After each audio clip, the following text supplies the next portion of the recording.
Hey, discerning listeners, Love is Blind Season 2. Let's watch. Ahead of us. Going back to work.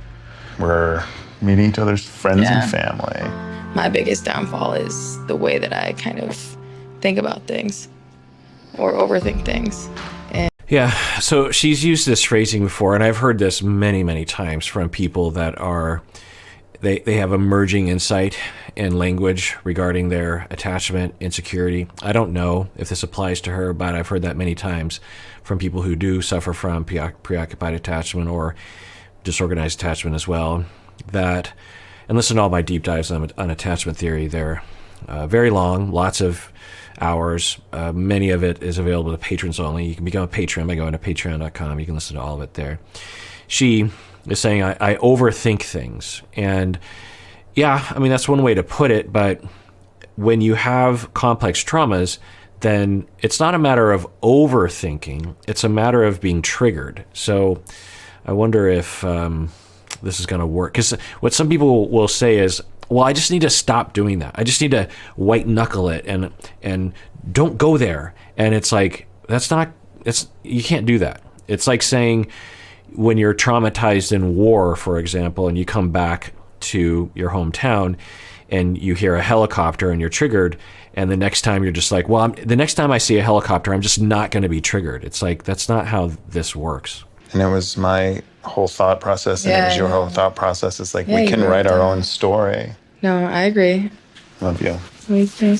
If something comes up, if in your mind you have a hesitation, tell me. So this is good. At least they're planning.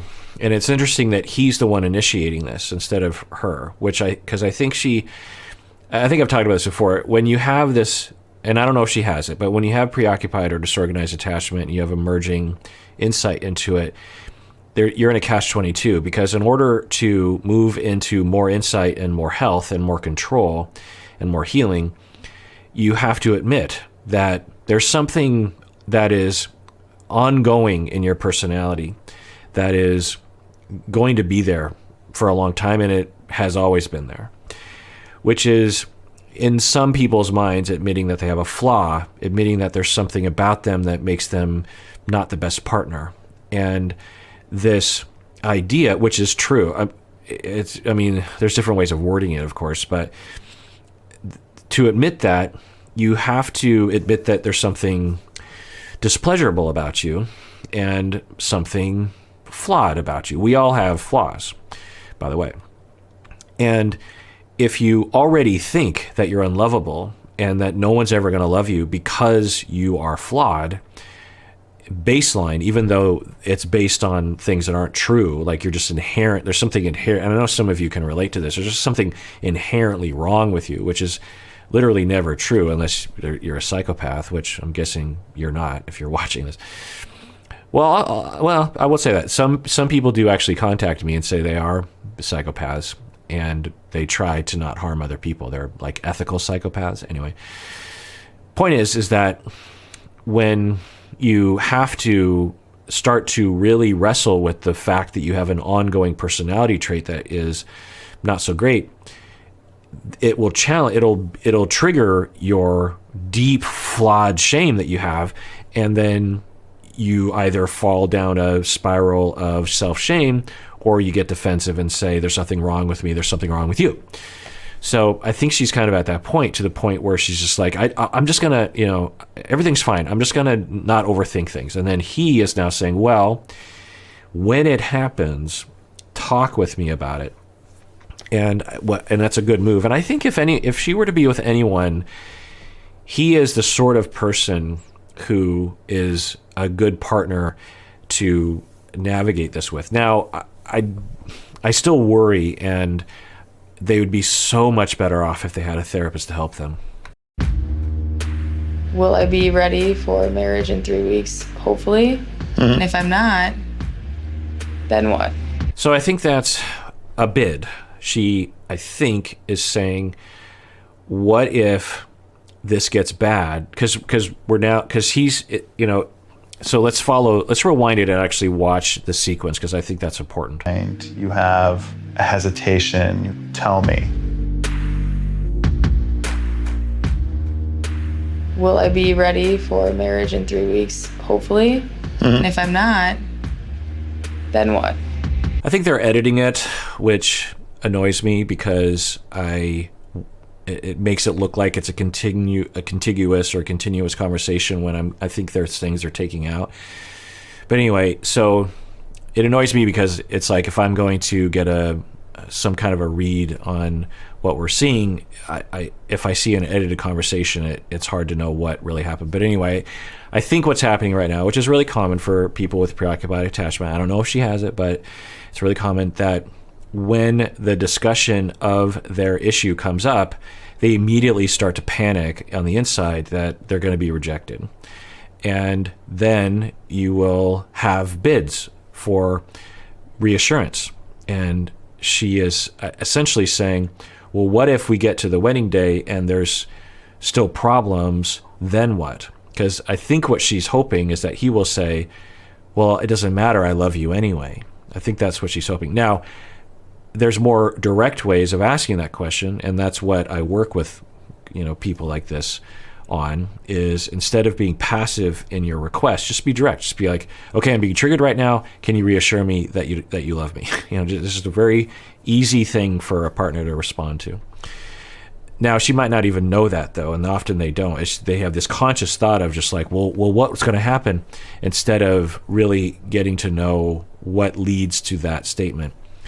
So, but it's interesting that this statement follows the conversation around him saying, let's plan on how to best deal when you do, quote unquote, overthink things. And then she immediately starts to think, oh no, you're going to leave me. You're going to have to be strong because she tends to jeopardize her relationships. Whoa. No. I thought you were going to call me out. I'm just saying. No. I know you. I know me. Okay, so the mom, I think, knows her daughter, Danielle. This is Danielle's mom and stepdad. And the mom is saying, and she seems like a very out there, extroverted, no filter kind of person, and says that, you need to know that Danielle can be, I can't remember her words specifically, but difficult, and that would point to Danielle having issues regarding her attachment insecurity that will manifest, and the mom will see it. So let's see how this conversation goes. You're just like me. And when I want him closest, I tend to push him away. All right. So the mom is, I think, saying Danielle is like me in that I also have attachment insecurity and defenses that will sabotage my relationships. I can get inside my head and have anxiety attacks, and I can push people away.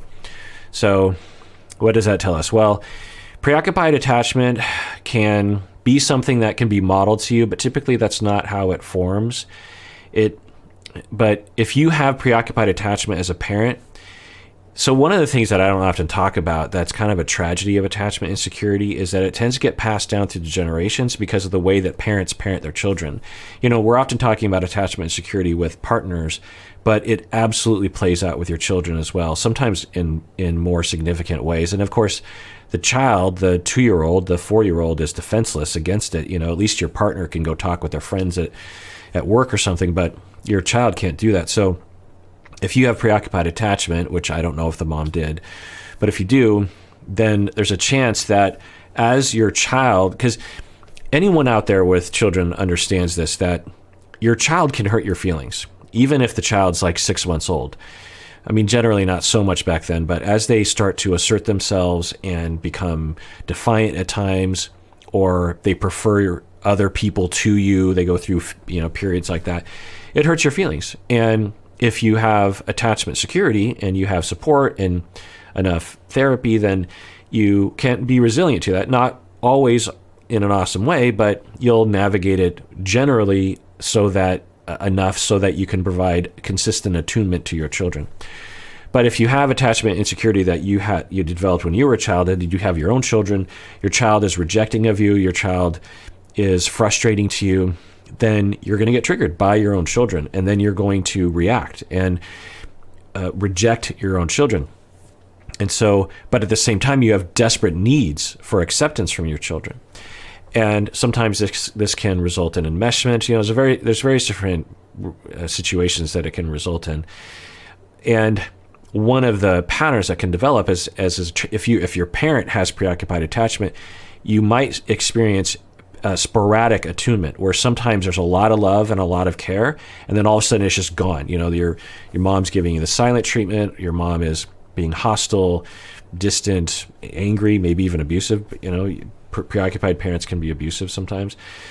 So if you're being raised by a preoccupied parent and you're having that inconsistent attunement, it can give you the attachment insecurity and the defense that you actually lean into the relationship to try to gauge what's happening. You try to frequently signal and that you have needs, and you have a schema that you're rejectable and that people aren't going to be there for you.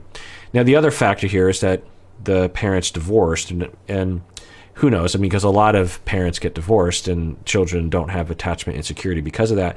But a very common story that I will hear from preoccupied people is that their parents went through a divorce that wasn't very pleasant, and one of the parents basically abandoned them. And that can be an additional factor in the development of this schema of I'm unlovable, people are going to fly away from me, and I have to be hyper vigilant to keep attachments close. So the mom is disclosing that she, might have had that, and so we're making some speculative extrapolations on what the parenting was like for Danielle. But clearly something happened. I'm just making sure that if things get tough, you'll fight for it and you will make things work, because it's so easy to walk away now. Yeah, so the mom is not wrong here. That giving, and I think Nick knows this, but this notion of Danielle's going to get upset and push you away at times. And so if this is going to work, you have to stick through, you have to persevere. And she's saying it's so easy to walk away, and that's not wrong. And for these kinds of relationships, if a relationship with a preoccupied individual is going to work, then the partner has to be able to not be pushed away easily. Because if they're easily pushed away, then it'll end. And Nick has shown himself to not be pushed away easily. But we don't really know what his limit is, because I'm guessing we're going to get there eventually. Maybe not on the show, but anyway. Now, the trick is that people in Nick's position, because the treatment can border on abuse and can become abusive, or at the very least extremely unfair. And we've already seen that. Danielle has been, seemingly from what we've seen, unfair to him. He went to a party and hung out with all the other people in the cast, with all the camera crews around, and she was homesick, throwing up. He came back and she immediately just started laying into him about, like, I can't trust you anymore, and basically accusing him of cheating on her, that kind of thing. I mean, I'm sort of exaggerating, but, and so, it's a lot. But so when I've worked with people in his position, the key is, in terms of resilience, I mean, one is there's a number of things that need to happen. One is that the Danielles of the world need to be going through a lot of therapy and a lot of self-awareness, a lot of emotional regulation, a lot of healing regarding their attachment insecurity, a lot of corrective experiences to change their neurology, essentially. And then, so there's that. And then the Nicks of the world need to be a part of that so that they can participate in the corrective experience for the individual. And they need to learn how to interpret what's happening. Because if they interpret it face value, it'll be very hurtful to them, and then that will destroy their love. But if they can see it for what it is, which is, oh, this person is triggered, and they're not actually attacking me, they're just extremely upset because of their traumas that they've been through. It's similar to if someone went through a sexual trauma and you're in bed rolling around, and the survivor of the sexual trauma says something like, get off me, get off me. You don't say, like, how dare you reject me? We're married. If you know better and you know that they've been through that, then you go, oh, this isn't about me, this is about their past. And so it's similar when it comes to preoccupied attachment reactions. You have to say, oh, they're triggered, right? I know they're attacking me. I know they're accusing me. I know they're pulling away from me. I know they're upset at me, but really I'm just the stimulus for the triggering. So she's not wrong. The mom is correct in that. It is. Too easy, It is. unfortunately. It is. It's like if you do not have a healthy relationship, especially sexual, Sex life is important. No, it's not important. It's a necessity. It is important. It's an absolute necessity. Awesome. Do I see a hickey there? Oh, here we go. I know. I was going to ask about that as well. It's definitely a hickey. This mom needs her own reality TV show. So the stepdad chimes in and says, yeah, you got to have a healthy relationship. You got to have a really healthy sexual relationship. Nick and Danielle are just like, what's happening? And then the sister, so boundaries seem to be, I mean, it's fine. There's nothing pathological about it, but we're observing a particular style of boundaries in the relationship. And that also kind of lends itself to preoccupied attachment style parenting. So I don't know, but one of the things that can happen is if you have preoccupied attachment, because you're so desperate for indications of security, you will sometimes rely on your children too much, because particularly if it's really hard to get that with other adults, because you push people away with your defenses because you don't really know what's happening for you. Children are captive audiences, and so sometimes you'll switch all of your companionship needs to your own children, and then you'll invade their space and rely on them emotionally. The children will pick up on that, and you might have a fairly non-boundaried presentation. I don't know that about the mom, but I'm just saying. It's been there like 2 weeks. Yeah, that's a hard It's hickey. still very evident right there. It's not even a hickey. It's a bite It's a mark. bite. I accidentally bit him. So how sexually active are you guys? No. What? Lord. Yeah, so I think the brother just asked that. How sexually active are you? Now, there's nothing wrong with having, for some families, it's just like completely taboo. And we can understand the other side of the spectrum, right? Where some families are way too uptight about sexuality. I'm not saying you're supposed to be this way, but there's nothing wrong. And I'm sure a lot of people will watch this and be like, ew, gross. It's fine. There's nothing disgusting. Now, they can say, we don't want to talk about that with you, and please don't ask that question ever again. But there's nothing inherently wrong with that. And we have retained a fair amount of Victorian attitudes, from England around being extremely buttoned up. If you've seen pictures from the late 1800s in the United States and UK, everyone's dressed up in these nun-like outfits, and it's not by mistake. There was literally a movement to clamp down on sexuality, that it was disgusting and it was savage, and we're evolved, we don't do such things, and we have retained that in the United States as a part of our culture, and it even goes back to the Puritans. Anyway, point is that we don't want to give in to that sex negativity when we see things like this. It's just like, well, it's kind of a funny question. Let's see how they navigate it. It's a serious question. Whoa. Not how. It's getting hotter out here. It's a serious question. I used to think you shouldn't have sex until you were married, but I did that. I'm dropping in the lake. Yeah. I mean, because again, we know the other side of the spectrum where you don't talk enough with your children about sexuality, and then they're guided by what? The internet, their peers at school? We understand that, because when people get upset, it's like, this is disgusting. Like, you can't have these kinds of conversations. I'm like, well, what would you rather have? I mean, if your kids, and even adult kids, are going to have a model to follow, some ability to reach out and have a conversation, would you rather have them go to their friends at school and the internet, which the internet has some really great information, but obviously it has some really bad information. So I'm not saying that every family needs to be this way, but it's not pathological. Now, we could be seeing signs of, I don't know what to say. I'm just going to say that if you out there are having an ew reaction, that's fine, but it's not an inherent ew. I just want to say that. It's ew for you. but not ooh for everyone. I've learned a lot today about my family's sex life. I'm raised Catholic. This is all very unique to talk about in real life. My family is a little more reserved. They are a little more shy, maybe a little more timid. Yeah, I'm guessing most families are a little more reserved than this family for sure. All right, well, that is it for that episode. Everyone out there, please take care of yourself because you deserve it. You really, really do.